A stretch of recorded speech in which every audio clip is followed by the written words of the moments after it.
Hey guys, how you doing? Hope you're doing well. I missed you last week. You may have noticed I didn't have a video posted up. My apologies. I had a very stressful, chaotic week last week and I just needed a little bit of downtime to recoup. Good news is all is well and I am back. On a totally unrelated note, it was actually also my birthday last week. Happy birthday to me. And so, lucky me, I'm now 29 years old, my hair's going gray, my knees are hurting me, everything is groovy.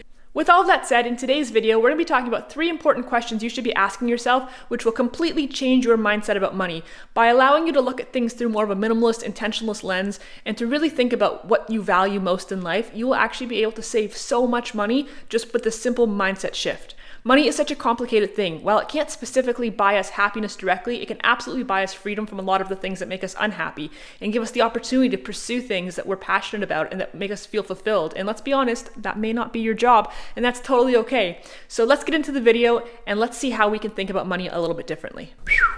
Alrighty, so the very first thing I always tend to ask myself before spending any money on anything is how many hours of work is this going to cost me? By which I really mean how many hours do I have to work in order to afford this item?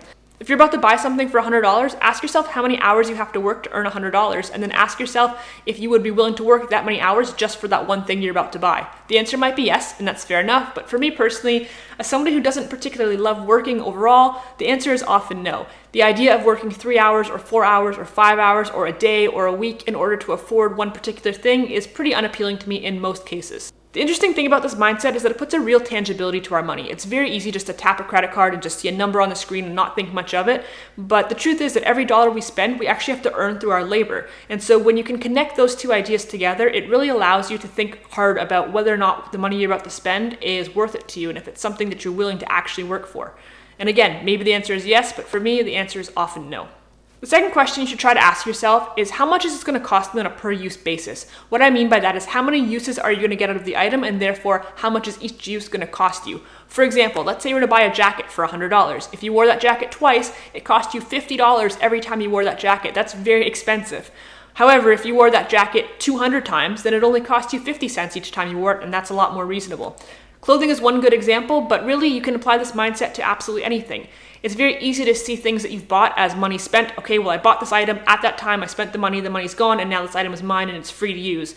And in a way that's true, but if you look at it from a cost per use perspective, it's going to actually really change the way that you look at money and maybe change the way that you value things. I know in my case, it really helps me to think twice about whether or not what I'm buying is a good value. It's easy to see a good deal and get all excited about it, but is it really a good deal if you're not going to make that much use out of it? The answer is no. And finally, question number 3 that you should be asking yourself before you spend any money is how much is this going to cost me in future dollars? And what that means is what is the opportunity cost of me spending my money right here, right now on this thing? Opportunity cost is something that I've talked about before on this channel, but basically what it means is if you took the money that you were about to spend and instead you invested it into an index fund, for example, how much money would that grow to in the future? What would that money be worth tomorrow or next year or 5 or 10 or 20 years down the road? So again, we might look at $100 today and today $100 is $100, but if we invested that money into, let's say, an S&P 500 index, in 5 years, how much would it be worth? In 10 years, how much would it be worth? $1 million. And so the question is not, am I willing to spend $100 on this thing today? The question is, would I be willing to spend $500 on this thing in the future or $1,000 on this thing in the future? And to really look at it again from a value perspective of how much is our money actually worth to us? I realize that the way that I look at money may be a little bit strange by most people's standards. I have no doubt that it comes from having a scarcity mindset with money growing up, not having a lot of it, and really learning to stretch every dollar. But at the end of the day, I think it was actually quite a good lesson to learn. It certainly allowed me to prioritize things in my life, to know where my values lie, and to know what my time and my energy is worth. My journey into minimalism and intentional living has only helped to strengthen those values, and while there's certainly a lot more to minimalism than just personal finance, applying this minimalist lens over things and allowing me to look at things from a perspective of where are my priorities, what is important to me in life and what is not, it's really helped me to get much further than I ever thought I could. I'm very curious to know how you guys think about saving money and if there's guidelines that you follow or questions you ask yourself. And if so, leave me a comment down below and let me know what they are. If you enjoyed this video at all, if you found it at all valuable or even just entertaining, please go ahead and hit that like button. I really appreciate every like that you guys leave on my videos, as well as all the comments and all the other interactions. I've recently passed about 400 subscribers, which I know, again, by YouTube standards is very, very small, but it completely blows my mind to think that there are 400 strangers out there in the world who care what I have to say. So thank you guys very, very much for sticking around and watching and subscribing and all that good stuff. If you haven't subscribed yet, please go ahead and do so. Buttons down there or there. I'll figure it out one day.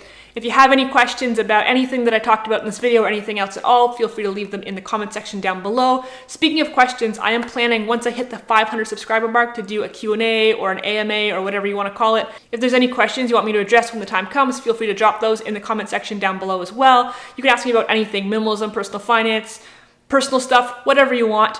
Other than that, thank you guys so much for watching as always, and I will see you in the next video. A couple of you guys have asked for updates on Levi. I really appreciate everybody's thoughts and concerns and well wishes. I will make a little update video about him soon, but you can see he's alive and well and very affectionate, as much as ever. Oh, thanks, buddy. Can you give me a transition here?